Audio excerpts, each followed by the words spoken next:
मेरे पास कुछ इस तरीके के कमेंट्स आते हैं कि नॉर्मल डिलीवरी होने के शुरुआती क्या क्या लक्षण होते हैं। जैसे कोई भी लेडी प्रेग्नेंट होती है तो आई थिंक पहले ट्राइमेस्टर 1 या 3 महीने के बीच उनके बहुत सारे सवाल होते हैं इस चीज़ से कि क्या मेरी भी नॉर्मल डिलीवरी हो जाएगी।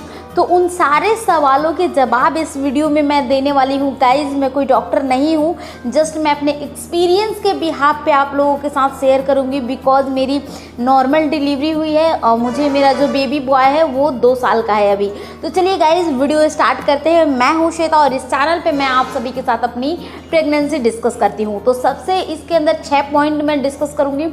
आप पूरी प्रेगनेंसी चाहना कि सारी चीज़ें बैलेंस रहें, जितने भी मैं आपको पॉइंट्स बता रही हूँ। एक ये चीज़, दूसरी चीज़ क्या है, कुछ चीज़ें जो पॉइंट्स मैं बताऊँगी उनमें कुछ चीज़ें जो आपके हाथ की हैं, इन हाथों में जो रेखा होता है या फिर आपके जो कर्म होते हैं, जिस हिसाब से आप बैलेंस डाइट लेते हो, जिस हिसाब से आप वॉक करते हो, एक तो ये आपके हाथों में कुछ चीज़ें जो है वो गॉड के हाथों में है। तो जो आपके हाथों में है वो आप बेहतर कर सकती हैं। तो गाइज, पहली जो चीज़ है वो है ब्लीडिंग का नहीं होना। पहले ट्राइमेस्टर में 1 से 3 महीने में बिल्कुल भी ब्लीडिंग नहीं होना चाहिए। अगर आपके साथ ब्लीडिंग हो रहा है तो आप अपने डॉक्टर को बताइए। सेम टाइम वो आपको मेडिसिन देंगे और आप बिल्कुल ठीक हो जाएंगे और आपकी प्रेगनेंसी आगे कंटिन्यू भी कर पाएंगे। लेकिन अगर ब्लीडिंग हुई, आप डॉक्टर को नहीं बताती हैं, तो आप बुरे से फंसेंगी। इसलिए मैं सजेस्ट कर रही हूँ, ज़रूर आप अपने डॉक्टर से मिलिए। दूसरे पॉइंट की यहाँ पे बात करें तो हेमोग्लोबिन की बात करते हैं। हेमोग्लोबिन जो है वो बहुत सारे अलग अलग फूड आइटम्स होते हैं जिनमें हेमोग्लोबिन होता है। आपने इस चैनल को सब्सक्राइब नहीं किया तो कीजिए। बहुत सारे हेमोग्लोबिन, नॉर्मल डिलीवरी के टिप्स के बहुत सारे वीडियोस हैं जो आपके लिए काफ़ी हेल्पफुल हैं अगर आप एक प्रेग्नेंट लेडी हैं तो। देखिए, मैं कोई डॉक्टर नहीं हूँ, मैं आपकी तरह आपकी भाषा में आप लोगों को समझाऊंगी। बिकॉज बायोलॉजिकल टर्म्स, वो सारी बातें वो मुझे नहीं आती क्योंकि मैं उस लाइन से हूँ ही नहीं। एंड गाइज, जो भी है, जो मेरे ऊपर पर्सनल हुआ है वही चीज़ें मैं शेयर करूँगी। अब आपको हेमोग्लोबिन अपना बैलेंस करना है। मेरी प्रेगनेंसी में मेरा हेमोग्लोबिन एक बार 8 चला गया था, लेकिन आपको कम से कम 11-12 करना है। अब 8 चला गया था तो मैंने क्या किया बढ़ाने के लिए, उस पर वीडियो बनी हुई है, आप देख लेना। तीसरी चीज़ की यहाँ पे बात करें तो बीपी की प्रॉब्लम। आपको पता है अगर बीपी आपकी हाई हो जाएगी प्रेगनेंसी के टाइम में तो वो आपको सीजर कर देते हैं डिलीवरी टाइम। नॉर्मल डिलीवरी नहीं करते हैं क्योंकि बीपी हाई होने का मतलब है कि आपके शरीर में ब्लड का जो फ्लो है वो कम हो जाता है। आप समझ सकते हैं, माँ और बच्चा दोनों के लिए दिक्कत हो जाता है एक हाई बीपी। इसलिए बीपी को भी बैलेंस रखें, हर बार डॉक्टर के यहाँ जाए, बीपी को मेजर करवाएं। एंड चौथे पॉइंट की बात करें तो यहाँ पे है प्लेसेंटा की पोजीशन। तो देखिए, प्लेसेंटा की पोजीशन ये आपके हाथ में नहीं है, बट आप अगर अभी आपने अल्ट्रासाउंड करवाया अपनी प्रेगनेंसी में तो आप देखिए क्या आपके प्लेसेंटा की पोजीशन वहाँ पे एंटीरियर है या पोस्टीरियर है या कुछ और दिया हुआ है। अगर एंटीरियर है तो एंटीरियर जो होता है ये प्लेसेंटा की सबसे बेस्ट पोजीशन होती है। मेरी भी एंटीरियर थी।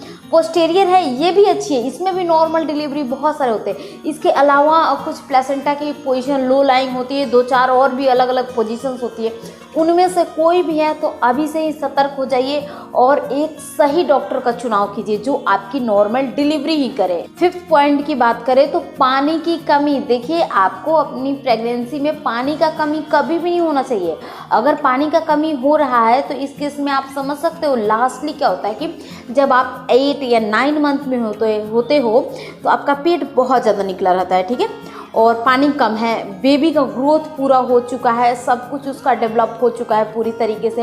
अब पानी कम है तो बच्चा जो है वो एक जगह फंस जाता है, वो ऐसे मूव नहीं कर पाता है या फिर जो हलचल होता है, हलचल करने के तरीके अलग अलग होते हैं, तो वो हलचल भी नहीं कर पाता है। तो इस केस में क्या होता है कि कई बार सीजर कर देते हैं डॉक्टर क्योंकि बच्चे का जो एक्टिविटी, जो मूवमेंट है वो कुछ समझ ही नहीं आता है। इस केस में ये चांसेस होते हैं। तो पानी की कमी कब नहीं होगी? जब आप लगातार पानी पीते हो।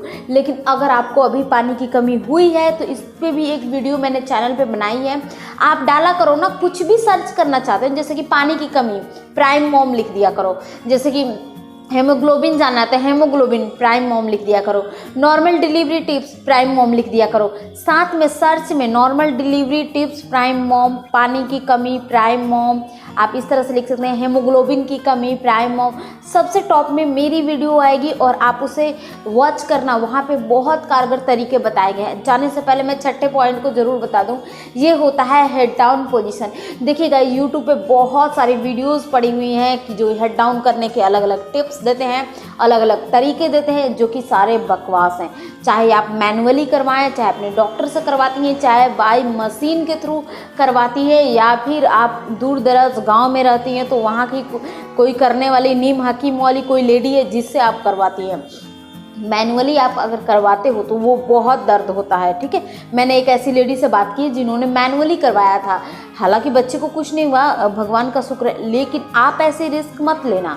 अगर नहीं हो पा रहा है, डॉक्टर आपको जो भी सिचुएशन, डॉक्टर मोस्टली बच्चा जब उल्टा होता है, हेड डाउन नहीं होता है, तो डॉक्टर सीजर करते हैं, तो आप डरिए नहीं, आप सीजर करवा सकती हैं।